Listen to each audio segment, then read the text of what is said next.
In the heart of medieval England, nestled among the quiet fields and dense woods of Suffolk, lies the village of Woolpit. To the passerby, it was just another sleepy hamlet in the 12th century. But to history and to mystery lovers, it became the setting of one of the strangest encounters ever recorded. A story so bizarre, so hauntingly inexplicable, that it has puzzled historians, scientists, and skeptics alike for nearly 800 years.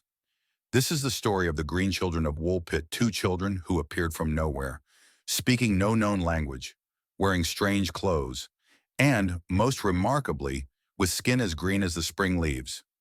It was sometime during the reign of King Stephen, between 1135 and 1154.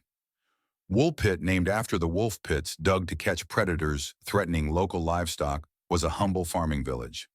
One day, as the villagers went about their daily labor, a startling discovery was made near one of these old pits. Two children, brother and sister, appeared at the edge of the fields. They looked no older than 7 and 5.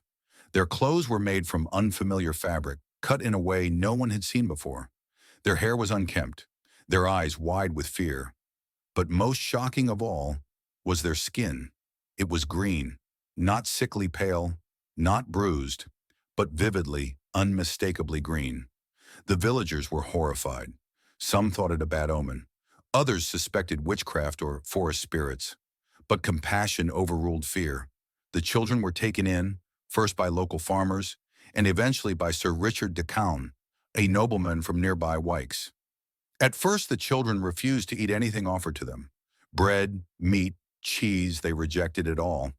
They cried often and huddled together, terrified of their surroundings.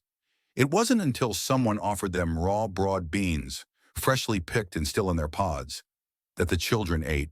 They devoured the beans ravenously, opening the pods themselves, as if they'd done it all their lives. For days it was the only food they would accept. Eventually, after weeks of care, they began to adapt. They learned to eat other foods, and as their diets changed, the green hue of their skin began to fade. The boy, however, never recovered fully. He was sickly, weak, and passed away within a year of their discovery. The girl, on the other hand, grew stronger. She eventually learned to speak fluent English. What she revealed stunned everyone. The girl claimed she and her brother came from a place called St. Martin's Land, a place where the sun never shone bright, where twilight reigned, and where everything and everyone had a green tint. They lived underground or in perpetual dusk, and she said they were herding their father's cattle one day when they heard a strange sound. Following it, they found a narrow cave or tunnel. After wandering through the darkness for what felt like hours, they emerged into Woolpit. The brilliant sunlight overwhelmed them. The sounds were foreign, and they couldn't find their way back. To the medieval villagers, this explanation only deepened the mystery. Over the centuries, scholars and researchers have tried to make sense of the story. One theory suggests the children were Flemish immigrants, refugees from war, whose parents died in the chaos. The green skin may have been chlorosis, a form of anemia caused by poor diet, which would have improved once they began eating healthier food. The strange language? Possibly a dialect unknown to the villagers of Woolpit. But critics of this theory argue, how did two young children alone make it across war-torn lands and forests, ending up in a remote English village? Others take a more mystical route, suggesting the children came from a parallel dimension, a hollow earth world, or even that they were extraterrestrials stranded far from their home.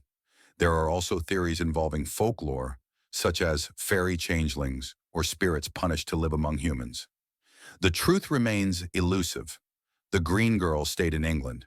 She was baptized, given the name Agnes, and later married a man from King's Lynn in Norfolk. Some records suggest she lived a relatively normal life after her traumatic beginning, but she never retracted her story about St. Martin's Land. Even as she grew older, she insisted that what she remembered was real, that her home was not in this world. To this day, the mystery of the Green Children of Woolpit lives on. Were they lost orphans with a tragic past, so misunderstood by their time? Victims of war, disease, and isolation? Or were they something else entirely?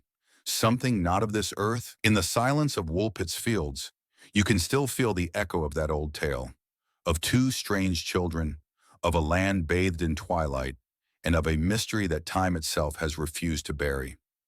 Perhaps we'll never know the full truth, but stories like these remind us that the world, even in its most familiar corners, may still hold secrets we've yet to understand. Thanks for watching. If this mystery fascinated you, don't forget to like, subscribe, and tell us in the comments. What do you think really happened to the Green Children of Woolpit?